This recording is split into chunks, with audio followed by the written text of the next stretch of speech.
morning mga feeling vlogger natin dyan na imbag na bigat kada kayo amin.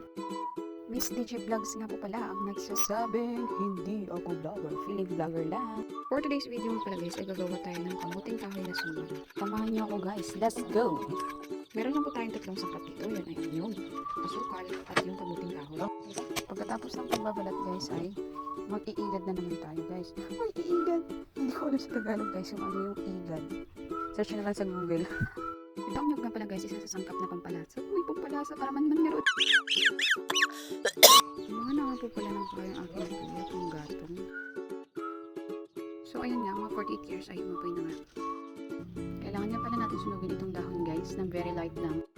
Ingatan natin siya, ay steam dahon pang hindi masunog. So ayan. Dali po kasing gamitin ang dahon pambalot pagka ganyan.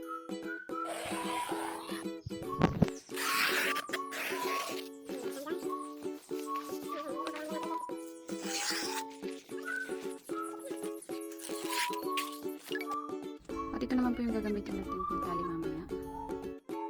After nga pala nilang gumawa ng tali, pinunasan ko na din po yung dahon. Ayan guys. Yan po yung gagamitin natin pang balot. So ayan, pagkatapos po natin na-prepare ang mga gagamitin natin. Imimix na nga po pala natin ang ingredients. Lagyan natin ang nyug. Kung makikita nyo, dalawang klase po yung pagkakagawa ng nyug. Yung ay inigad at kinuskus. Megos mo na yan, paring Joffrey. Maglagay na nga po pala tayo ng 5 sakong asukal. And guys, depende po sa inyo kung gaano katamis ang gusto nyo.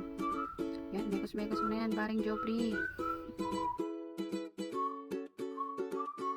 Tapos megos na paring Joffrey, ay babalutin na natin sa dahon ng saging. Ayan guys, tingnan nyo. Tutorial.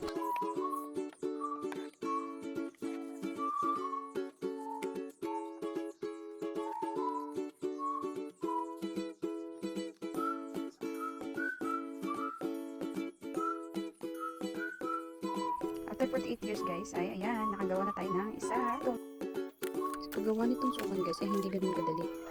Pagkuskus pa lang ng kamuting kahoy, pag-igad ng nyug. Guys, napakahirap yung gawin. Pero sabi nga, walang mahirap pag gusto mo yung ginagawa mo. Uy, talaga Beth! Habang binabalot ko pala itong suman guys, is hindi na rin pumitin sa mga itali. Ano ba?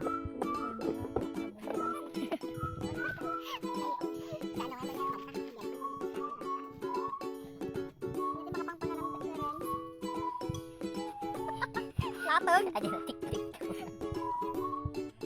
Nay, mga pangkuhan nga na rin. Lapag! Tumulong na rin po pala kami ni paring Joffrey sa pagtatali upang mabilis. Nagseryoso na tayo ni paring Joffrey. Sure ko guys, nagimas ni paring Joffrey ay jay suman pala. Yummy!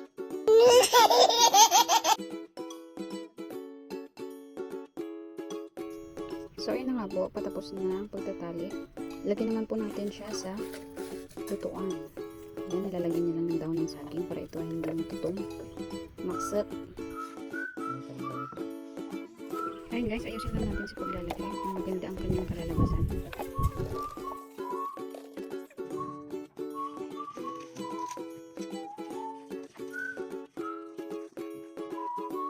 Ayan, after na nga po natin ilagay lahat.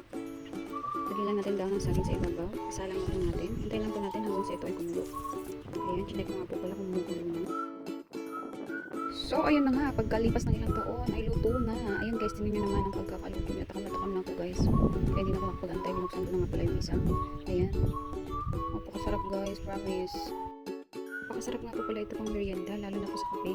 Ayan guys, kung meron kayong kamuting kahoy dyan, gumawa na kayo. Kung inaantay guys. Yummy! Thank you for watching. Love, love!